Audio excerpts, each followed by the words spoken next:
Hello. Welcome to the audio podcast, The Holocaust in Hungary. Subtitle, It Could Happen Here.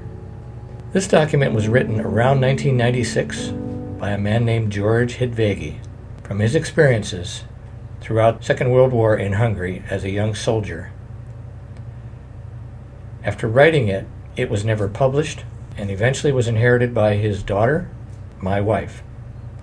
The book is dedicated to the victims of the Holocaust, some 6 million Jews and other national people, and to those who tried to rescue them. I further would like to dedicate it to George Hidveghy himself. The document became the property of his daughter Elizabeth upon George's death in 2004.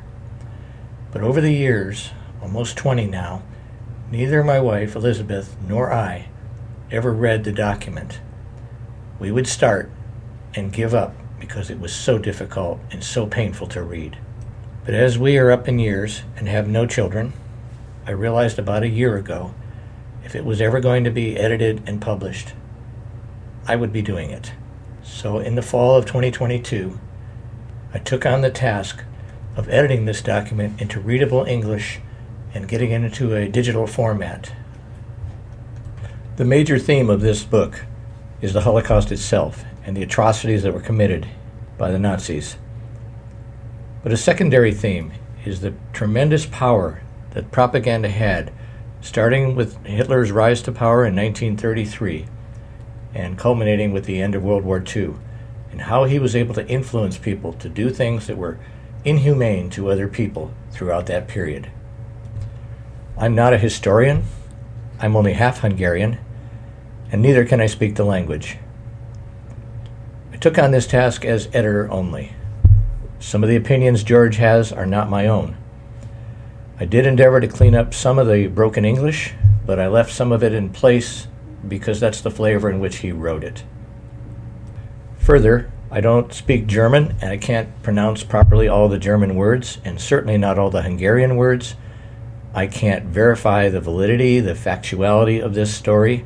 Personally, it would take a long time and a lot of research to verify. I can't even pronounce all the names in Hungary. I will do my best. The 6 words in this document that stand out the most to me are when George stated, "I was there, I saw it."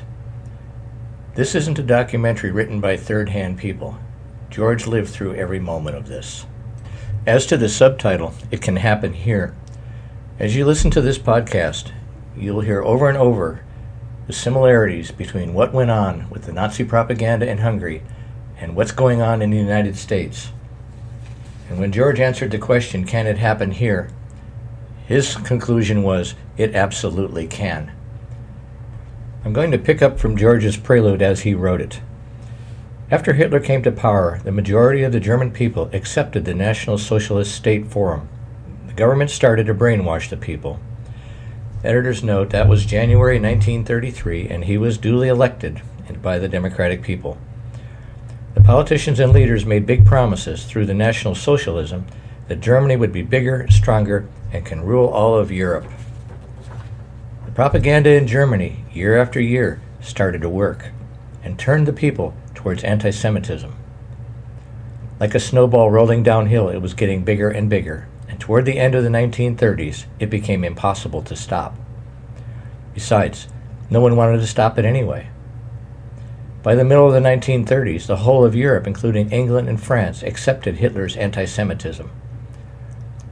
In Germany, the economy, but mostly the propaganda, changed the majority of those people so badly that they were ready to do what their leaders wanted them to do, regardless of what it was.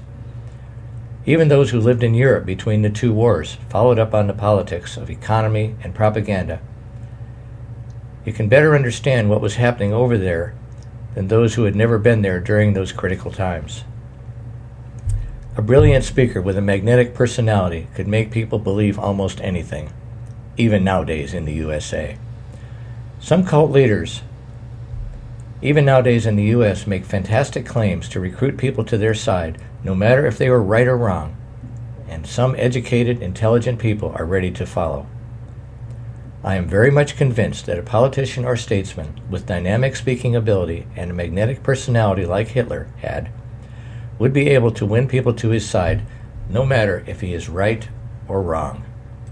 If you take everything into consideration, the answer to the question that the Holocaust can possibly happen here in the United States is absolutely yes. Under certain circumstances and a wrong leader in power who can influence people and lead them to the wrong direction, the Holocaust indeed can repeat itself here in the United States. I don't want this document to be negative. There will be a positive time on the way when everybody, non-Jews, Jews, and the entire population of the earth, will believe in one God that will bring everlasting peace on the earth. But until then, lots of blood will be shed, and the majority of the population will be destroyed, due to the ignorance and stupidity of the people around the globe. The next subsection is titled About the Book. This book is not just another storybook. What is written down in the following chapters really happened, plus much, much more. It is almost impossible to remember and recall every terrifying event after 50 to 55 years, even though I lived through every moment of it. After the war, many books were written by authors who collected information from history books, government data, eyewitness documentation, or some other people who actually survived the Holocaust. This book is different because those persons mentioned in the book were living there when the humiliation of the Jews started. They were working hard, risking their own lives sometimes, to save as many other lives as they could until the Holocaust ended. After the war ended, I wanted to write a book for those who are interested to know what really happened during the war until the end, in a German-dominated and later German-occupied small country in Europe, Hungary. Living in a foreign country after the war without a job or money due to the circumstances, I was never able to do so. Editor's note, George and his wife fled to Austria and then Germany at the end of the war, which is where my wife Elizabeth was born. He didn't state that here, but later he came to the U.S. So later, living in the United States, I was working 7 days a week and didn't 10 to 12 hours a day and did not have the strength to write about this. After retirement, it still took too many years to recall all those horrible times, but using some old personal files to put together all these activities from those times when human life was so devalued, this book was the result.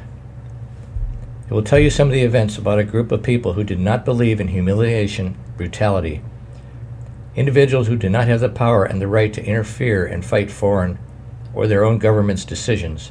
They had no other option but to organize and form an underground resistance group to fight against injustice and brutality. They called themselves the Shadows, and they were involved in missions to save lives in their homeland and in foreign countries as well.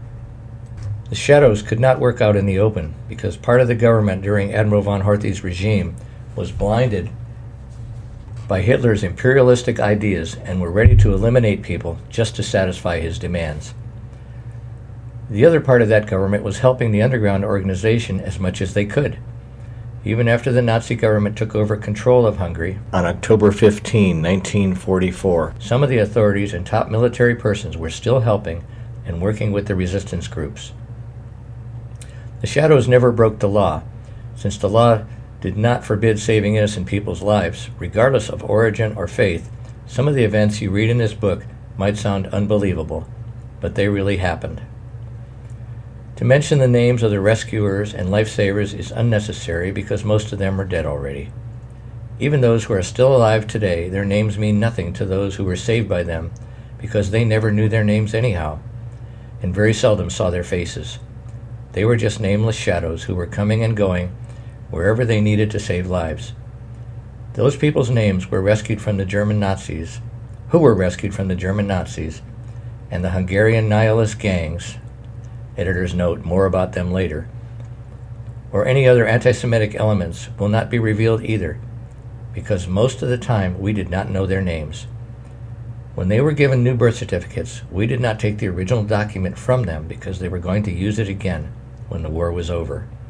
The majority of them were middle-aged, and only a few of them might be alive somewhere in Europe or in the USA.